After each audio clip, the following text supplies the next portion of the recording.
Assalamualaikum warahmatullahi wabarakatuh. Selamat datang ke channel YouTube saya Ashraf Almi. Sebelum kita pergi lebih lanjut, jangan lupa tekan butang subscribe dan tekan butang lonceng untuk mendapatkan notifikasi.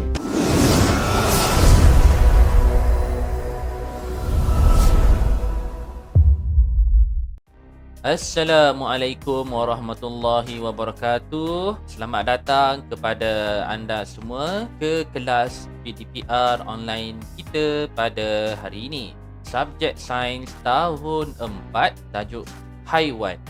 Adik-adik boleh buka buku teks. Kita pergi kepada muka surat yang seterusnya. Apabila adik-adik dah belajar tentang 4 jenis organ pernafasan haiwan, adik-adik boleh kumpulkan haiwan-haiwan mengikut pengelasan berdasarkan organ pernafasannya. Cuba adik-adik perhatikan gambar yang menunjukkan ada 8 jenis haiwan yang berbeza organ pernafasannya.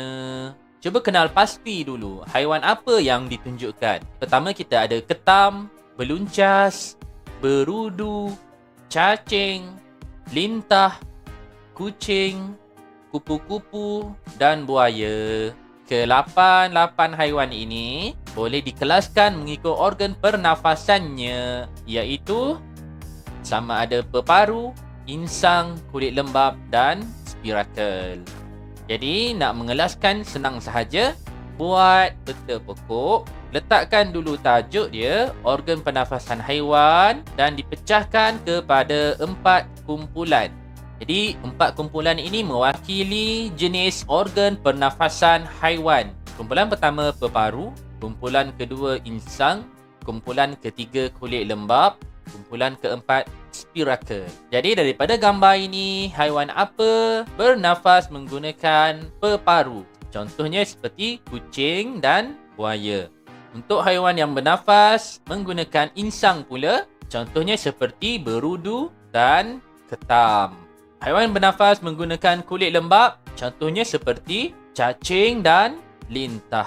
Dan akhir sekali, haiwan yang bernafas menggunakan spirakel seperti ulat beluncas dan kupu-kupu.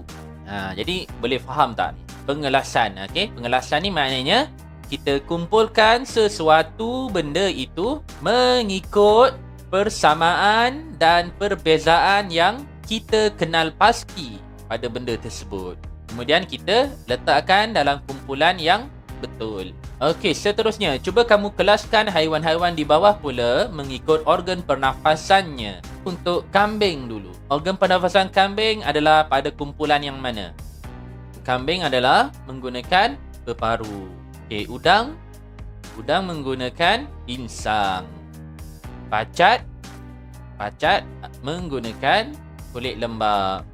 Semut bernafas menggunakan spirakel. Seterusnya, hidup di darat dan di air. Jadi kita tengok kepada penceritaan tentang haiwan yang hidup di air.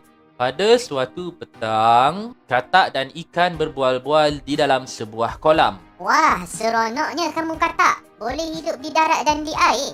Semasa di darat, saya bernafas dengan menggunakan peparu. Semasa di air pula, saya bernafas dengan menggunakan kulit lembap. Okey, jadi kita lihat ditunjukkan pada gambar ini adalah organ peparu bagi katak. Apabila katak ini berada di darat, katak bernafas dengan menggunakan peparu. Sebaliknya, apabila katak ini masuk ke dalam air, katak akan bernafas dengan menggunakan kulit lembap. Seterusnya, Oh, patutlah saya hanya boleh hidup di air sahaja kerana saya hanya ada satu organ pernafasan, iaitu insang. jadi ini insang ikan. Jadi terdapat juga haiwan yang mempunyai lebih daripada satu organ pernafasan. Kita lihat kepada info sains. Selain katak, haiwan lain yang mempunyai lebih daripada satu organ pernafasan ialah Cecilia dan salamander atau newt yang bernafas melalui peparu dan kulit lembap. Untuk Cecilia hidup di kawasan tropika, manakala salamander atau newt tidak terdapat di negara kita. Haiwan ini hanya hidup di kawasan beriklim sejuk dan sederhana. Apa itu Cecilia? Ini contoh gambar haiwan Cecilia. Ini pula adalah salamander atau newt.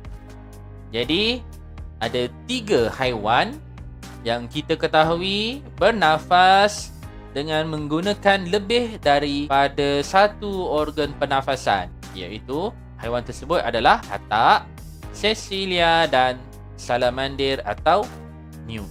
Berdasarkan perbualan antara ikan dengan katak, apakah yang dapat kamu rumuskan tentang organ pernafasan bagi sesetengah haiwan? Seperti yang cikgu beritahu tadi lah. Terdapat haiwan yang mempunyai lebih daripada satu organ pernafasan.